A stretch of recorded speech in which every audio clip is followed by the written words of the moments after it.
ఒక్కసారి ఊహించండి, ఒకే ఒక్క బాణం. ఆ ఒక్క బాణం ఏకంగా మహాసైన్యాలను తుడిచిపెట్టేయగలదు, ప్రపంచాలను దహించివేయగలదు, ఆఖరికి సృష్టినే అంతం చేయగలదు. అంతటి భయంకరమైన ఆయుధం. సాక్షాత్తు ఆ మహాదేవుడే స్వయంగా సృష్టించిన ఆయుధమది. దేవతలు కాపలా కాసిన ఆయుధం. భూమీద కేవలం ఒకే ఒక మహావీరుడికి మాత్రమే దక్కిన ఆయుధం. అతని పేరే అర్జునుడు. కాని ఇక్కడే ఒక పెద్ద మిస్టరీ దాగి ఉంది. తన ప్రాణాలకే ముప్పు తెచ్చిన ఒక కఠినమైన పరీక్షలో గెలిచి ఆ పరమశివుడి చేతుల మీదుగానే ఈ అంతిమ విధ్వంసక ఆయుధాన్ని అర్జునుడు సొంతం చేసుకున్నాడు.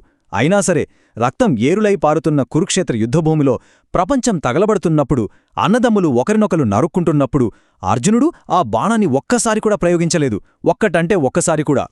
ఎందుకలా? ఒక మహాయుద్ధంలో గెలవాలని ముందుగానే నిర్ణయించబడిన వీరుడు తన అమ్ముల పొదిలో ఉన్న అత్యంత శక్తివంతమైన ఆయుధాన్ని ఎందుకు తీయలేదు? ఈరోజు మనం మహాభారతంలో మరుగున పడిపోయిన ఈ ఆసక్తికరమైన అధ్యాయాన్ని విశ్లేషిద్దాం. అదే పాశుపతాస్త్రం కథ.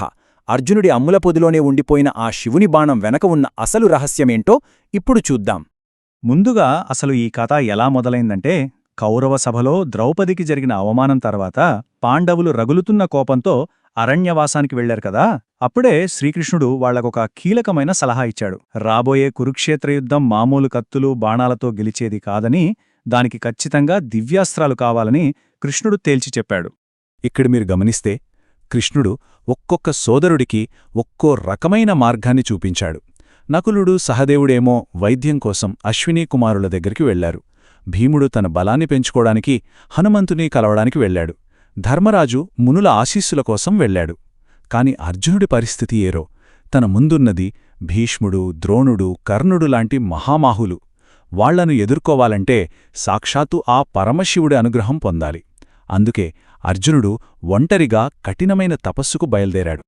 అన్నదమ్ముళ్ను వదిలేసి ఒంటరిగా ఆ ఇంద్రకీలాద్రి పర్వతంపైకి చేరుకున్నాడు మన అర్జునుడు. అక్కడొక చిన్న శివలింగాన్ని పెట్టుకుని తపస్సు మొదలుపెట్టాడు. అది మామూలు తపస్సు కాదండి. పగలు మండుతున్న ఎండ, రాత్రి గడ్డకట్టే చలి. అయినా సరే ఒకే కాలిమీద నిలబడి చేశాడు.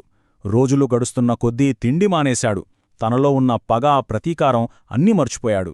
తన మైండ్లో ఉన్నది ఒకటే, శివుడు. అతని అచంచలమైన దీక్ష చూసి దేవతలు కూడా ఆశ్చర్యపోయారు. అప్పుడే స్వయంగా అర్జునుడి తండ్రి అయిన ఇంద్రుడు ప్రత్యక్షమై ఒక అసలు నిజం చెప్పాడు. విశ్వంలోకెల్లా అత్యంత శక్తివంతమైన ఆయుధం, అదే పాశుపతాస్త్రం, ఒక్క శివుడి దగ్గరే ఉంది. దాన్ని ఆయన మాత్రమే ఇవ్వగలడు అని చెప్పాడు. దాంతో అర్జునుడి ఫోకస్ మరింత పెరిగింది. సరే, ఇక్కడ తపస్సు బాగానే సాగుతోంది. కాని అక్కడున్న దుర్యోధనుడు ఊరుకుంటాడా? అర్జునుణ్ణి ఎలాగైనా చంపాలని ఒక రాక్షసుణ్ణి పంపాడు. ఆ రాక్షసుడు ఒక భయంకరమైన అడవిపంది రూపంలో ధ్యానం చేసుకుంటున్న అర్జునుడి మీదకు ఊరుకుంటూ వచ్చాడు. సరిగ్గా ఇక్కడే మన కథలో ఒక అదిరిపోయే ట్విస్ట్ ఉంటుంది. తన వైపు దూసుకొస్తున్న పందిని చూసి అర్జునుడు వెంటనే తన గాండియం తీసి ఒక్క బాణం వదిలాడు. కాని అప్పుడే ఇంకో బాణం ఎక్కడ్నించో వచ్చి ఆ పందికి తగిలింది. 2 బాణాలు ఒకే సెకండ్లో తగలడంతో ఆ మృగం అక్కడికక్కడే కూలిపోయింది, రాక్షసుడిగా మారి చనిపోయింది. అసలు ఆ రెండో బాణం ఎవరు వేశారు అని అర్జునుడు తిరిగి చూస్తే అక్కడొక వేటగాడు ఉన్నాడు. మీరే ఊహించుకోండి ఆ సీన్ ఎలా ఉందో. ఒకవైపు అత్యంత గొప్ప విలుకాడు, కురువంశ యువరాజు మన అర్జునుడు. ఇంకోవైపు జంతుచర్మాలు కప్పుకుని, ఒంటిమీద ఏమీ లేకుండా, పెదవుల మీద ఒక విచిత్రమైన చిరునవ్వుతో ఉన్న ఒక అనామక గిరిజన వేటగాడు. ఆ వేటగాడేమంటాడంటే, నేనే ముందు కొట్టాను గాబట్టి ఆ పంది నాదే అంటాడు. ఇంకేముంది, అర్జునుడి ఇగో హర్ట్ అయింది. మాటల యుద్ధం మొదలైంది. ఆ మాట పెరిగి చివరకు ఇద్దరి మధ్య ఒక భయంకరమైన పోరాటానికి దారితీసింది. అర్జునుడు తన గాండీవం ఎక్కుపెట్టి అస్త్రాలను వర్షంలా కురిపిస్తున్నాడు. కాని ఆ వేటగాడు చూస్తుంటే వాటిని గాలిలోనే పిట్టల్ని కొట్టినట్లు ముక్కలు చేస్తున్నాడు. అసలు పోరాటం ఎంత స్పీడ్గా జరుగుతోందంటే అర్జునుడి అమ్ములపొది వేగంగా ఖాళీ అయిపోతోంది. గాండియం నుంచి వచ్చిన ఏ బాణం కూడా ఆ వేటగాడిని ఏమీ చేయలేకపోతోంది. అన్నీ విరిగిపోయి కింద పడిపోతున్నాయి. ఏది వేసిన పని చేయట్లేదు. ఇక బాణాలు అయిపోయాయి కదా అని అర్జునుడు పరిగెత్తుకుంటూ వెళ్ళి తన కత్తి తీసి ఆ వేటగాడి తలమీద బలంగా కొట్టాడు. కాని ఏమైంది? ఆ కత్తి కాస్త ముక్కలు ముక్కలుగా పగిలిపోయింది. ఇక ఏ ఆయుధం లేదు, ఖాళీ చేతులు. వట్టి చేతులతో ఒక దేవుడితో మామూలు మనిషి పోరాటం. రాళ్లు తీసుకున్నాడు, చెట్లు పీకాడు, పిడికిలితో కొట్టాడు. ఆ యుద్ధం ఎంత భయంకరంగా సాగిందంటే ఆ దెబ్బలకి తట్టుకోలేక పూర్తిగా అలసిపోయి కురు యువరాజు అర్జునుడు కింద పడిపోయి స్పృహ తప్పాడు. కాసేపటికి నెమ్మదిగా స్పృహలోకి వచ్చాడు అర్జునుడు. తన ఓటమిని ఒప్పుకొని తన ఇగో అంతా వదిలేసి పక్కనే తాను పూజించే శివలింగానికి దండం పెట్టుకుని ఒక పూలమాల వేశాడు. ఆ తర్వాత నెమ్మదిగా తల ఎత్తి చూస్తే అసలు గుండె ఆగిపోయే నిజం తెలిసింది. తాను శివలింగానికి వేసిన ఆ పూలమాల ఎదురుగా నిలబడ్డ ఆ వేటగాడి మెడలో ఉంది. అప్పుడు అర్థమైంది, తాంతో ఇందాకటించి కొట్లాడింది ఎవరూ కాదు, స్వయంగా పార్వతీ సమేతుడైన మహాశివుడే అని. వెంటనే అర్జునుడు సాష్టాంగ నమస్కారం చేసి పూర్తిగా శరణు కోరాడు.